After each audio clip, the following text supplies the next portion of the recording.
భారతదేశానికి స్వాతంత్ర్యం అయితే వచ్చింది, కాని మనం ఊహించినట్టుగా ఒకే దేశంగా కాదు. మరి ఒకప్పుడు భుజం భుజం కలిపి స్వాతంత్ర్యం కోసం పోరాడిన హిందువులు, ముస్లింలు చివరికి ఎందుకు విడిపోయారు? రండి, ఈరోజు మనం బ్రిటిష్ ఇండియాలో దేశ విభజనకు దారితీసిన మత రాజకీయాల వెనుకున్న సంక్లిష్టమైన కారణాలను లోతుగా పరిశీలిద్దాం. ఈ కథను అర్థం చేసుకోవాలంటే మనం 1947 కన్నా చాలా వెనక్కి వెళ్ళాలి, 1921కి. అప్పుడు కేరళలోని మలబార్ ప్రాంతంలో ఒక పెద్ద తిరుగుబాటు జరిగింది. కొంతమంది ఏమన్నారంటే అది భూస్వాములకు వ్యతిరేకంగా పేద రైతులు చేసిన పోరాటమని. కాని చాలామందికి అది హిందూ ముస్లింల మధ్య జరిగిన ఒక భయంకరమైన ఘర్షణలాగే కనిపించింది. అంటే భవిష్యత్తులో రాబోయే పెను తుఫానుకి ఇదొక మొదటి సంకేతమన్నమాట. సో ఇక్కడే మన ముందు ఒక పెద్ద ప్రశ్న ఉదయిస్తోంది. స్వాతంత్ర్యం కోసం దాదాపుగా ఐక్యంగా పోరాడిన ఒక ఉపఖండం చివరికొచ్చేసరికి ముక్కలైపోవడమేంటి? రండి, ఈ చిక్కుముడిని విప్పుదాం. దీని వెనక ఉన్న కారణాలను ఒక్కొక్కటిగా పరిశీలిద్దాం. ఈ ప్రశ్నకు సమాధానం దొరకాలంటే మనం చరిత్రలో ఇంకాస్త వెనక్కి వెళ్లాలి, 1857 సిపాయిల తిరుగుబాటు జరిగిన ఆ కాలానికి. ఎందుకంటే ఐక్యతలో మొదటి పగుళ్లు సరిగ్గా అక్కడే మొదలయ్యాయి. చూడండి, ఆ 1857 తిరుగుబాటు విఫలమైంది కదా. దాని తరువాత ఏమైంది?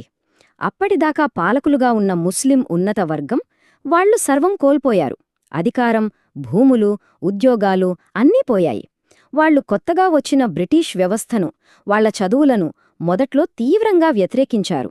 దీంతో భారత రాజకీయాల్లో ఒక పెద్ద అధికార శూన్యత ఏర్పడింది. మరి ఆ ఖాళీని ఎవరోకరు భర్తీ చేయాలి కదా. సరిగ్గా అప్పుడే బ్రిటిష్ వాళ్లు రంగంలోకి దిగారు. ఈ అధికార శూన్యత వాళ్లకొక సువర్ణావకాశంలా కనిపించింది. వాళ్ల దగ్గర ఒక పవర్ఫుల్ ఆయుధముంది. అదే విభజించి పాలించు అనే సిద్ధాంతం. హిందూ ముస్లింల మధ్య ఉన్న చిన్న చిన్న తేడాలను గుర్తించి వాటిని పెద్దవి చేసి తమ సామ్రాజ్యాన్ని పటిష్టం చేసుకోవడానికి ఒక పక్కా వ్యూహాన్ని అమలు చేశారు. ఇదేదో మనం ఊహించుకుంటున్నది కాదు, లేదా ఎవరో చరిత్రకారులు ఆరోపిస్తున్నది కాదు. ఇది వాళ్ల రికార్డుల్లో ఉన్న వాళ్ల సొంత విధానం. అప్పటి బొంబాయి గవర్నర్ ఎల్ఫిన్స్టోన్ ఏమన్నాడో చూడండి. విభజించి పాలించు అనేది పాత రోమన్ నినాదం. అది మనది కూడా కావాలి. ఇంతకంటే స్పష్టంగా ఇంకేం సరే, విభజించాలి అనుకున్నారు, కాని దాన్ని ఆచరణలో ఎలా పెట్టారు?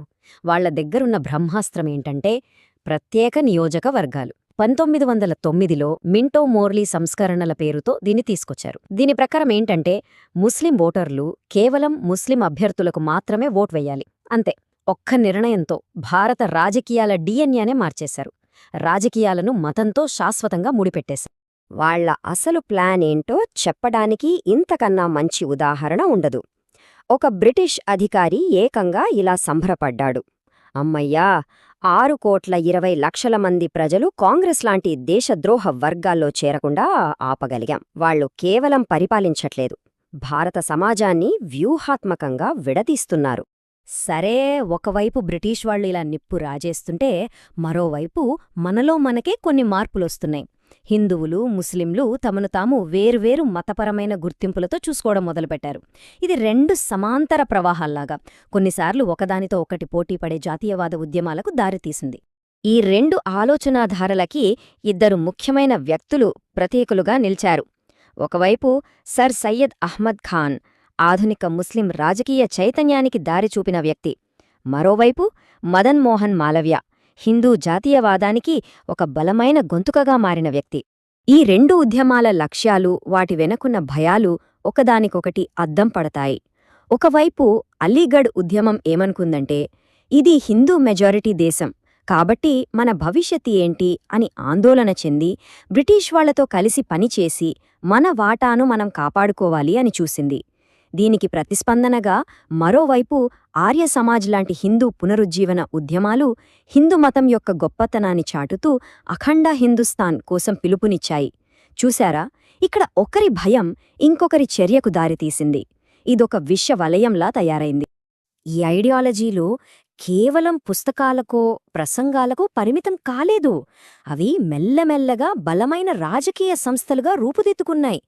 దీనివల్ల రాజకీయంగా కూడా విభజన మరింత బలపడింది. ఈ టైంలైన్ చూస్తే మనకు ఆ వేగం అర్థమవుతోంది. 1906లో ముస్లింల ప్రయోజనాల కోసం ముస్లిం లీగ్ ఏర్పడింది. దానికి ఒక రకంగా పోటీగా 1915లో హిందూ మహాసభ మొదలైంది. ఈ రెండింటి మధ్యలో 1909లో బ్రిటిష్ వాళ్లు పెట్టిన ప్రత్యేక నియోజకవర్గాలని నిప్పు ఆజ్యం పోసింది. ఇక అక్కడి నుండి వెనక్కి తిరిగి చూసుకునే అవకాశమే లేకుండా పోయింది. చివరికి 1940లో పాకిస్తాన్ తీర్మానానికి దారితీసింది. అయితే చరిత్ర ఎప్పుడూ ఒకే దారిలో వెళ్లదు కదా, మధ్యలో కొన్ని మలుపులొస్తాయి. అలాంటి ఒక కీలకమైన మలుపే 1927లో వచ్చింది. దేశ విభజనను ఆపగలిగే ఒక గొప్ప అవకాశం. అప్పుడు ఢిల్లీ ప్రతిపాదనల రూపంలో మొహమ్మద్ అలీ జిన్నా లాంటి నాయకులు ఒక రాజీ ఫార్ములాతో ముందుకొచ్చారు. అప్పట్లో హిందూ ముస్లిం ఐక్యత రాయబారి అని పేరున్న జిన్నా కొన్ని డిమాండ్లనొప్పుకుంటే ప్రత్యేక నియోజకవర్గాలను వదులుకోవటానికి సిద్ధపడ్డారు. ఇదొక సువర్ణావకాశం. కాని అంత మంచి అవకాశం చేజారిపోయింది.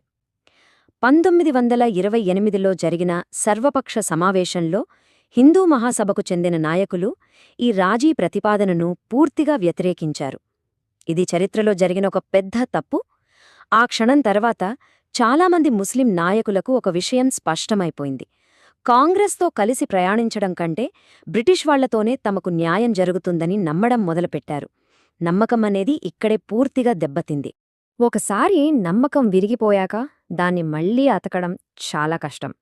ఆ దెబ్బతిన్న నమ్మకం నుంచే ప్రత్యేక రాష్ట్రం అనే ఆలోచన పుట్టుకొచ్చింది. ఇక అక్కడనుంచి విభజన వైపు ప్రయాణం చివరి అంకానికి చేరుకుంది. ఏదైనా ఒక పెద్ద డిమాండ్కి ఒక బలమైన సిద్ధాంతం ఉండాలి కదా, ఆ సిద్ధాంతమే ద్విజాతి సిద్ధాంతం. దీని ప్రకారం హిందువులు, ముస్లింలు కేవలం రెండు వేర్వేరు మతాలు కాదు, వాళ్లు రెండు వేర్వేరు జాతులు, రెండు వేర్వేరు దేశాలు. కాబట్టి వాళ్లు కలిసి ఒకే దేశంలో ఉండటం అసాధ్యం అని వాదించింది. 1939లో రెండో ప్రపంచ యుద్ధం మొదలవ్వగానే బ్రిటిష్ ప్రభుత్వానికి నిరసనగా కాంగ్రెస్ మంత్రివర్గాలు రాజీనామా చేశాయి. దీన్ని ముస్లిం లీగ్ ఒక అవకాశంగా చూసింది. వాళ్లు ఆ రోజును విమోచన దినం అని ప్రకటించారు. ఇది కేవలం ఒక రాజకీయ ప్రకటన కాదు, మీరు ఒకటి కాదు అని గట్టిగా చెప్పినట్టయింది.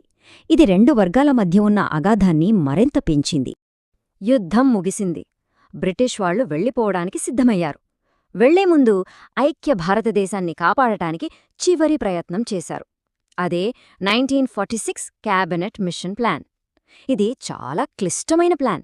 దేశాన్ని 3 గ్రూపులుగా విభజించి ముస్లిం మెజారిటీ ప్రాంతాలకు స్వయం ప్రతిపత్తి ఇస్తూ ఒక బలహీనమైన కేంద్ర ప్రభుత్వంతో అందర్నీ కలిపి ఉంచాలని ప్రయత్నించింది. ఐక్యతకు ఇదే చివరి ఆశాకిరణం. కాని ఆ చివరి ఆశ కూడా నిరాశే అయ్యింది. మొదట అంగీకరించినట్టే అంగీకరించి తర్వాత ముస్లిం లీగ్ ఈ ప్లాన్ను తిరస్కరించింది. అంతేకాదు, ఆగస్టు 16న ప్రత్యక్ష కార్యాచరణ దినానికి పిలుపునిచ్చింది. ఆ రోజు కలకత్తా వీధుల్లో జరిగిన హింస, ఆ రక్తపాతం తర్వాత ఇంక మాటలకి, చర్చలకి సమయం ముగిసిపోయిందని అందరికీ అర్థమైపోయింది. విభజన తప్పదు అని ఆ రోజు తేలిపోయింది. ఈ చివరి ఘట్టంలో మొహమ్మద్ అలీ జిన్నా ముస్లిం లీగ్ను పాకిస్తాన్ డిమాండ్ వైపు బలంగా నడిపించారు. ఒకప్పుడు ఐక్యతకు రాయబారిగా ఉన్న వ్యక్తే ఇప్పుడు విభజన వాస్తవం కావడానికి ముఖ్య కారకుడిగా నిలిచారు. ఇవన్నీ చూశాక మన ముందొక ప్రశ్న మిగిలిపోతుంది. ఈ దేశ విభజన అనేది కేవలం కొంతమంది రాజకీయ నాయకుల ఎత్తుగడల ఫలితమా, లేక వందల ఏళ్లుగా వస్తున్న చారిత్రక పరిణామాల వల్ల జరగక తప్పని ఒక అనివార్యతనా, లేదా ఈ రెండూ కలిసే ఈ విషాదానికి కారణమయ్యాయా? ఈ ప్రశ్నకు సమాధానం వెతకడం కేవలం గతాన్ని అర్థం చేసుకోవడానికి కాదు, మన వర్తమానాన్ని, మన భవిష్యత్తును తీర్చిదిద్దుకోవడానికి కూడా చాలా అవసరం.